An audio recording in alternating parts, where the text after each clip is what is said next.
अस्सलाम वालेकुम नाज़रीन, खबरनामे में आप सभी का खैर मकदम है। 13 अगस्त 2024 चांद के हिसाब से आज 7 सफर 1446 हिजरी है। खबरों की तफसील की जानिब बढ़ने से पहले एक नजर डालते हैं आज की सुर्खियों पर।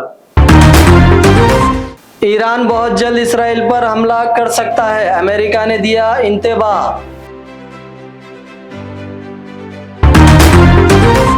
गवर्नर की सिक्योरिटी में वालिद की वर्दी पहनकर पहुंचा चौकीदार का बेटा। चीफ मिनिस्टर रेवंत रेड्डी ने बगैर ड्राइवर से चलने वाली कार में किया सफर।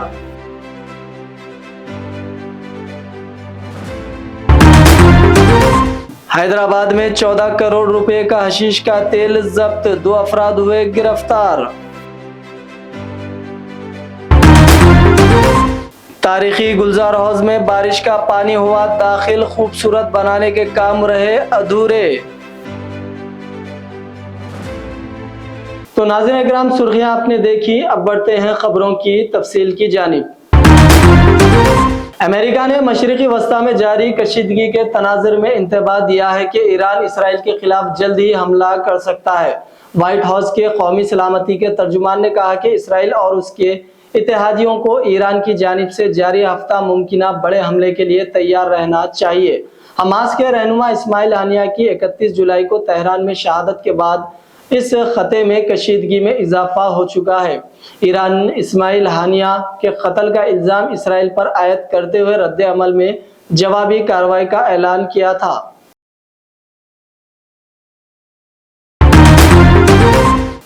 पेरिस ओलंपिक्स की इख्तितामी तकरीब की तैयारियों के दरमियान इतवार को फ्रांसीसी दारुल हुकूमत में सिक्योरिटी अलर्ट रही। ताहम इस दौरान एक शख्स ने रोशनियों के शहर में खौफ व हरास फैला दिया। ओलंपिक गेम्स की इख्तितामी तकरीब से चंद घंटे कबल बगैर शर्ट के एक आदमी को 330 मीटर और 1083 फुट ऊंचे एफिल टावर पर चढ़ते हुए देखा गया। अगरचे अभी तक ये मालूम नहीं हो सका कि इस शख्स ने ऐसा क्यों किया और इसका मकसद क्या था। उस शख्स को ओलंपिक की अंगूठियों के ऊपर देखा गया जो यादगार के दूसरे हिस्से पर सजाई गई थी। सिक्योरिटी हुकाम ने किसी भी पेशरफ्त के पेश नजर इलाके को खाली करा लिया था। ये बात काबिल जिक्र है कि एफिल टावर एक हफ्ता कबल ओलंपिक्स गेमों की इफ्तिताही तकरीब का मरकज था।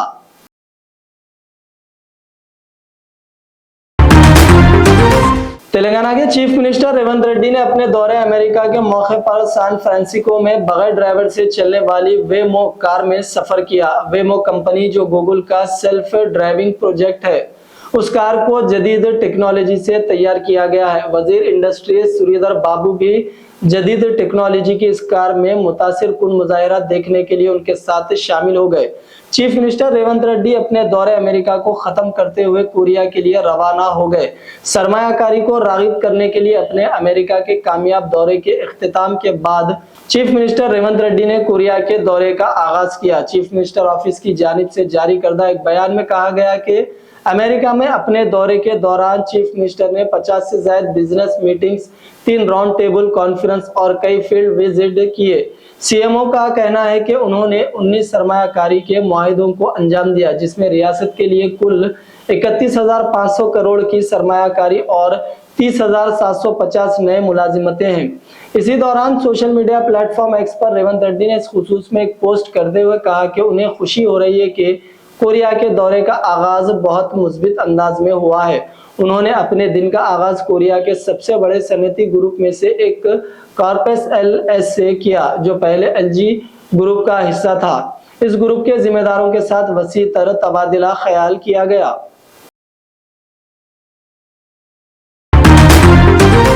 महात्मा गांधी सेंट्रल यूनिवर्सिटी की इफ्तिताही तकरीब में मेहमान खुसूसी के तौर पर मोतिहारी पहुंचे गवर्नर राजेंद्र विश्वनाथ आर लेकर की सिक्योरिटी में बड़ी कोताही का मामला सामने आया है।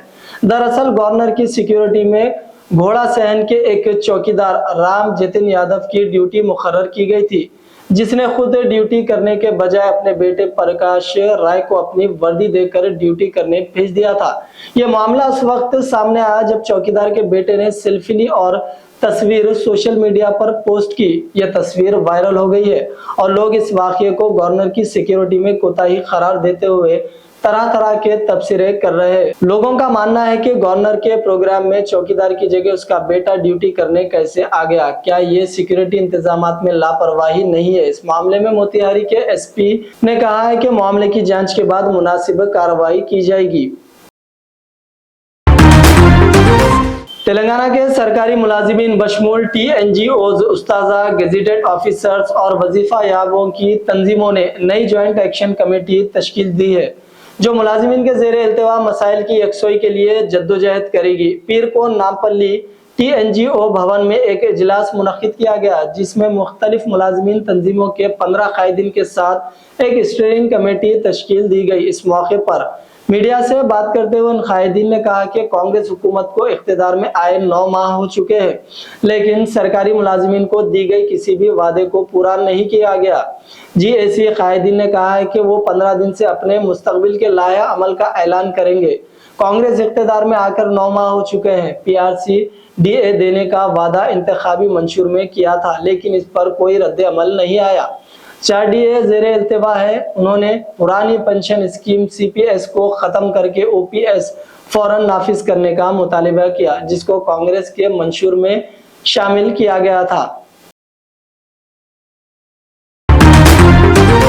तारीखी चारमीनार के करीब वाक़ गुलजार हाउस हुक्काम की मुसलसल लापरवाही का शिकार है। हालिया अरसे में गुलजार हाउस को खूबसूरत बनाने का दावा किया गया और लाखों रुपए खर्च किए गए, लेकिन मुख्तसर मुद्दत में तामीर की कामों के नकाइस मंजर आम पर आ चुके हैं। जगह जगह दीवारों में दरार और टाइल्स के टूटने के मामलात मंजर आम पर आने के बाद हुक्काम ने तवज्जो मबजूल की।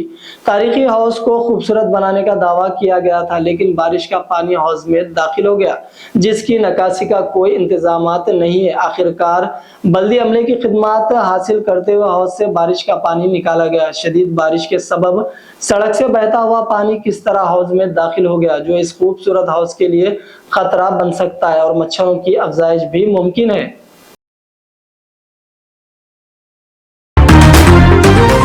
तेलंगाना में एंटी करप्शन ब्यूरो के अहदेदारों ने एक ज्वाइंट कलेक्टर को 8 लाख रुपए रिश्वत लेते हुए रंगे हाथों पकड़ लिया। तफसीलात के मुताबिक ACB अहदेदारों ने रंगारेड्डी जिले के ज्वाइंट कलेक्टर भोपाल रेड्डी और एक सीनियर असिस्टेंट को मंगल के रोज 8 लाख रुपए रिश्वत लेते हुए रंगे हाथों पकड़ लिया।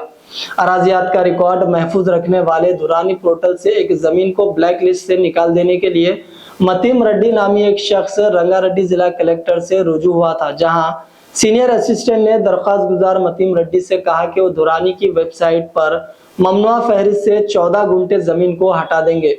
सीनियर असिस्टेंट मधु मोहन रेड्डी इस काम के लिए 8 लाख रुपए का मुतालबा किया। उसके बाद मुतासिरा शख्स मतीम रेड्डी ने ACB हुक्काम से मुलाकात करते हुए उसकी शिकायत की, जिस पर ACB अहदेदारों ने मंसूबे के मुताबिक 8 लाख रुपए कार में रख दिए। इस रकम को ये दोनों हासिल कर रहे थे कि उन्हें पकड़ लिया गया। हैदराबाद में 14 करोड़ रुपए का हशीश तेल रखने वाले 2 अफराद को गिरफ्तार कर लिया गया। रच्चाकुंडा पुलिस ने हशीश ऑयल रखने वाले 2 अफराद को गिरफ्तार करते हुए उनके पास से 13.5 किलो हशीश ऑयल जब्त कर लिया। स्पेशल ऑपरेशन टीम ने आंध्र प्रदेश के रहने वाले 2 अफराद 30 साला कोंडा बाबू और 20 साला बाला कृष्णा को गिरफ्तार कर लिया। इन दोनों ने आंध्र प्रदेश के एक शख्स से हशीश ऑयल खरीदा और ऑटो रिंग रोड पर पिद्दा अंबरपेट में एक शख्स के हवाले करने यहाँ पहुंचे। इस इत्तला पर SOT पुलिस ने उन्हें गिरफ्तार कर लिया। कमिश्नर पुलिस रच्चाकुंडा सुधीर बाबू ने कहा कि हशीश ऑयल की तैयारी के लिए 35 से 40 किलो गांजे का इस्तेमाल किया जाता है। उन्होंने कहा कि जब्त शुदा हशीश ऑयल की मालियत तकरीबन 14 करोड़ रुपए है। ये दोनों साबिक में इसी तरह की सरगर्मियों में मुलव्विस बताए गए हैं।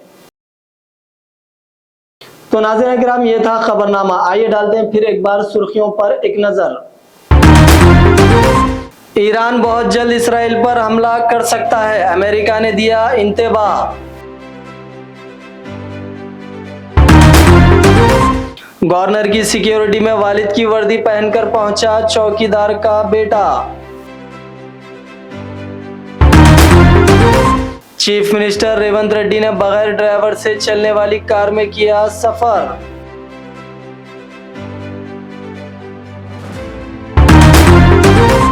हैदराबाद में 14 करोड़ रुपए का हशीश का तेल जब्त, 2 अफराद हुए गिरफ्तार। तारीखी गुलजार हौज में बारिश का पानी हुआ दाखिल, खूबसूरत बनाने के काम रहे अधूरे।